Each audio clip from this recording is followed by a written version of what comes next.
कृषि कानूनों को वापस लेने की मांग को लेकर किसानों के आंदोलन और तेज हो चुका है। आज 17वें दिन किसानों का जाम आंदोलन। यूपी के सभी 130 टोल प्लाजा पर पुलिस पीएसी तैनात। दिल्ली आगरा हाईवे और बदरपुर बॉर्डर पर दिल्ली पुलिस ने कटीले तारों के साथ बैरिकेडिंग की है। दिल्ली घुसने से किसानों को लगातार रोका जा रहा है।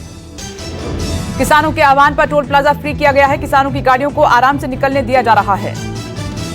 किसान संगठनों ने दिल्ली जयपुर राष्ट्रीय राजमार्ग पर ट्रैफिक जाम कर दिया है, चेतावनी दी है। हरियाणा में किसानों ने टोल प्लाजा को घेरने का आह्वान कर दिया। किसानों के रोड ब्लॉक के ऐलान के बाद एक्शन में पुलिस। दिल्ली जयपुर हाईवे पर तैनात हुए 2000 से ज्यादा जवान। हरियाणा में टोल प्लाजा बंद करने की धमकी। 5 टोल प्लाजा पर 3500 पुलिसकर्मियों की तैनाती की गई है। दंगा रोधी उपकरण और फायर ब्रिगेड की गाड़ियां भी तैनात। किसानों के टोल प्लाजा को घेरने के आह्वान पर फरीदाबाद पुलिस अलर्ट पर है। आंदोलन की आड़ में कानून व्यवस्था बिगाड़ने वालों पर पुलिस पैनी नजर बनाए हुए है। राजस्थान, महाराष्ट्र और मध्य प्रदेश से ट्रैक्टर भर कर किसानों ने दिल्ली कूच किया है और पंजाब से भी किसानों का जत्था दिल्ली की ओर निकला है। दिल्ली में और बिगड़ सकते हैं हालात। पंजाब से 1200 ट्रैक्टर ट्रॉलियों के साथ 50,000 किसान सिंघू बॉर्डर पर रवाना हुए हैं।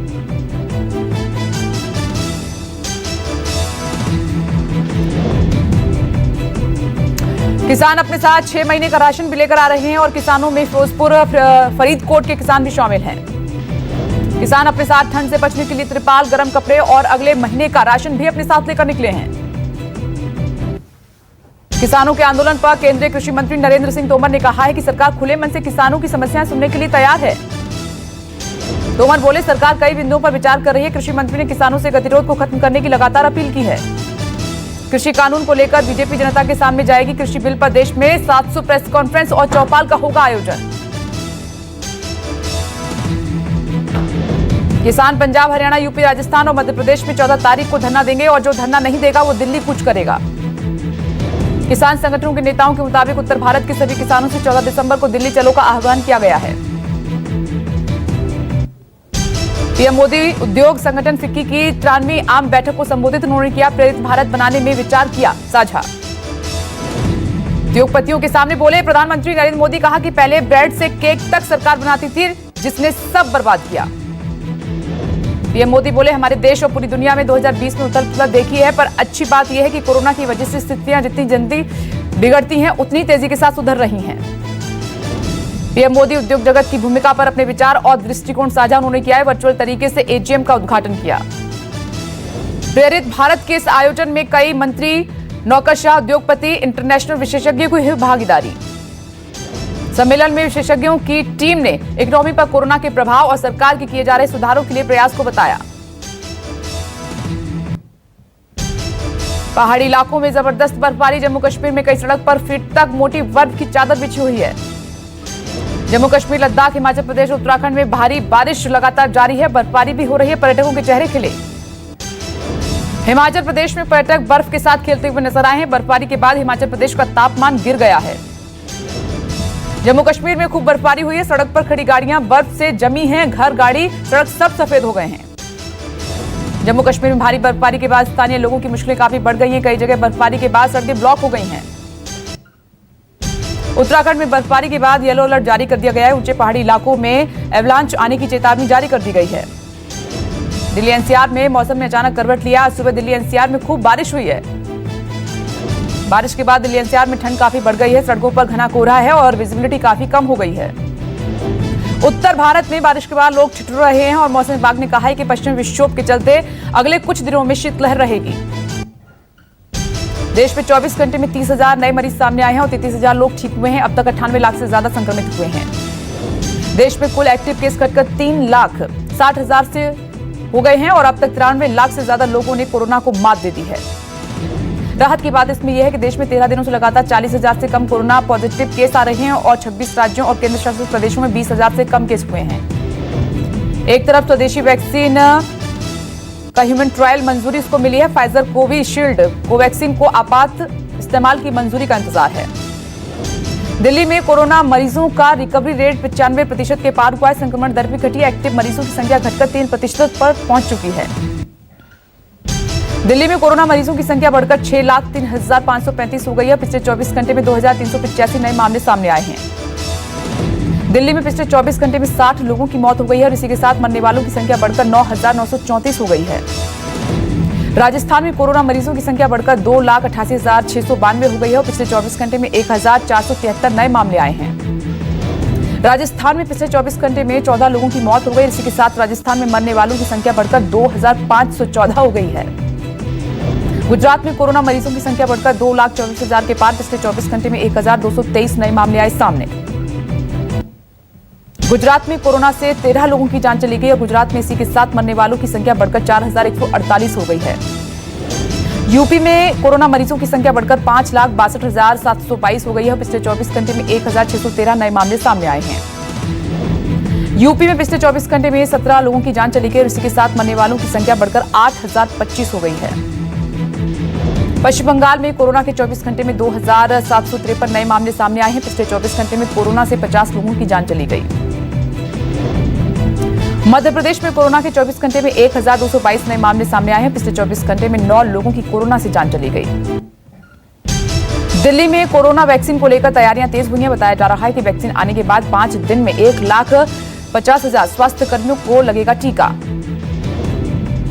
पहले चरण में कोरोना वैक्सीन स्वास्थ्य कर्मियों को लगाई जाएगी और दिल्ली में वैक्सीन रखे जाने के लिए नया कोल्ड स्टोरेज भी बनाया जा रहा है। दिल्ली में अलग अलग वैक्सीन के लिए -40 डिग्री, -20 डिग्री और 2 से 8 डिग्री के बीच तापमान के लिए फ्रीजर लगाए जाएंगे। मुंबई में कोरोना वैक्सीन देने की तैयारी शुरू हो चुकी है। 3 चरणों में होगा वैक्सीनेशन। मुंबई में पहले चरण में 1,25,000 हेल्थ केयर वर्कर्स को वैक्सीन दी जाएगी।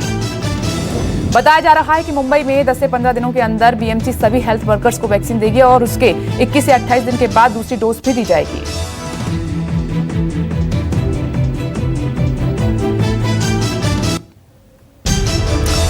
यूपी ने केंद्र से 4 करोड़ वैक्सीन देने की मांग की है और सीएम योगी ने सभी 75 जिलों में 15 दिसंबर तक कोल्ड चेन बनाने के निर्देश दे दिए हैं।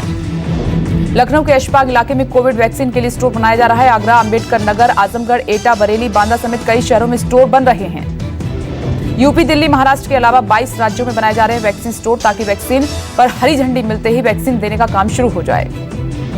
महामारी के बीच हरियाणा में एक बार फिर स्कूल खुलने की तैयारी की जा रही है। 14 दिसंबर से 10वीं और 12वीं के विद्यार्थियों के लिए स्कूल खोले जाएंगे। स्कूल आने से पहले छात्रों को पहले अपने स्वास्थ्य की जांच करानी होगी और हेल्थ सर्टिफिकेट और अभिभावक के लिखित अनुमति के बाद ही छात्रों को एंट्री मिलेगी।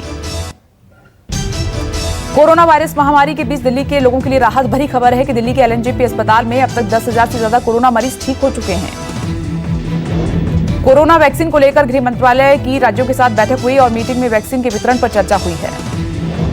बैठक में तय हुआ है कि राज्यों के साथ मिलकर केंद्र सरकार फ्रंटलाइन वर्कर्स का डेटाबेस तैयार करेगी ताकि वैक्सीन आते ही फ्रंटलाइन वर्कर को वैक्सीन दी जा सके। कनाडा, यूके और बहरीन के बाद अमेरिका में फाइजर की कोविड-19 वैक्सीन को मंजूरी मिली है। फाइजर का दावा 95% कारगर है कोरोना वैक्सीन। अमेरिका कोरोना से सबसे ज्यादा प्रभावित देशों में से एक है। अमेरिका को कोरोना वैक्सीन आने के बाद उम्मीद है कि जल्द से जल्द जिंदगी पटरी पर लौटेगी। राजस्थान की कोटा जेके लोन अस्पताल में 24 घंटे में 14 नवजात शिशुओं की मौत के मामले ने तूल पकड़ लिया है। बीजेपी के निशाने पर सरकार। लोकसभा अध्यक्ष ओम बिरला ने लगाया है आरोप कि चिकित्सा व्यवस्था सुधारने के लिए सरकार कोशिश नहीं कर रही है। 24 घंटे में 14 बच्चों की मौत के मामले में राज्य मानवाधिकार आयोग ने भी संज्ञान ले लिया है। घटना की जांच करवाने का निर्णय लिया है। आयोग के सचिव और रजिस्ट्रार मामले की जांच करेंगे। आयोग ने 15 दिन में मामले की जांच कर रिपोर्ट सौंपने के निर्देश दिए हैं।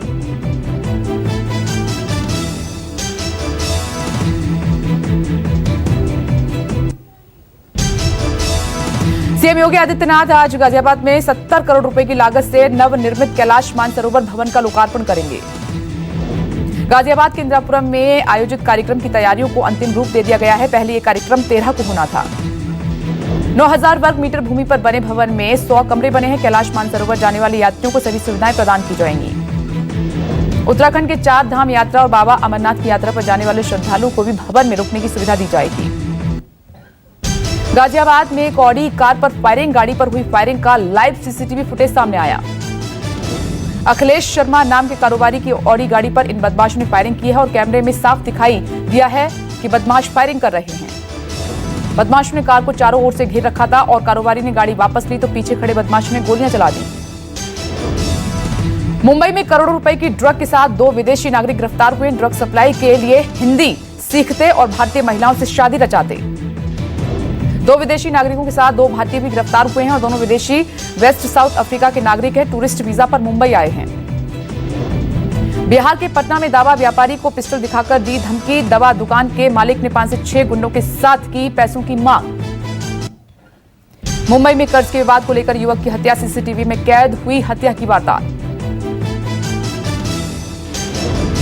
मुंबई की बांद्रा पुलिस स्टेशन में सिगरेट पीने को लेकर शुरू हुआ विवाद। पुलिस ने हत्या के मामले में 2 लोगों को अरेस्ट किया है। यूपी के मथुरा में चोरों के हौसले बुलंद हैं और गोकुल स्थित ब्राह्मण घाट प्राचीन मंदिर से भगवान ब्राह्मण बिहारी की मूर्ति हुई है चोरी। अज्ञात चोरों ने चोरी की घटना को दिया अंजाम। मौके पर पहुंची पुलिस घटना की जांच में जुटी है।